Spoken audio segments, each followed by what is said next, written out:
আসসালামু আলাইকুম ভিউয়ার্স। আমাদের সামনের দোকানের আল হাসান ট্রেডিং কর্পোরেশনের ওয়েস্টিজ মাল এখন রাস্তায়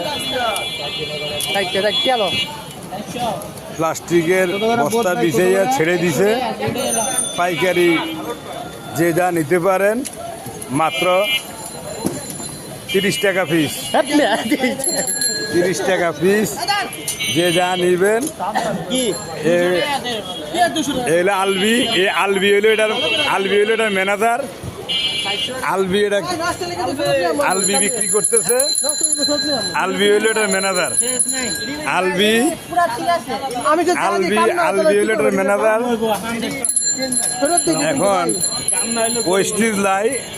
ওয়েস্টিজ সুইচ সকেট, বিভিন্ন হোল্ডার বিভিন্ন পাঁচ মিশালি যা আছে রাস্তায় নেমে দিছে।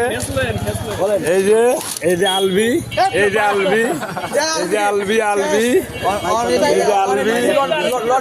যে সাথে এই যে বাইকনা হারুন আমার মামা আর এই একজন এখন ওয়েস্টিজ মানুষকে দিয়ে দিচ্ছে। আপনারা যার যা লাগে তা নিয়ে যান। মাত্র 30 টাকা পিস। মাত্র 30 টাকা পিস। যে যা নিতে পারেন লন।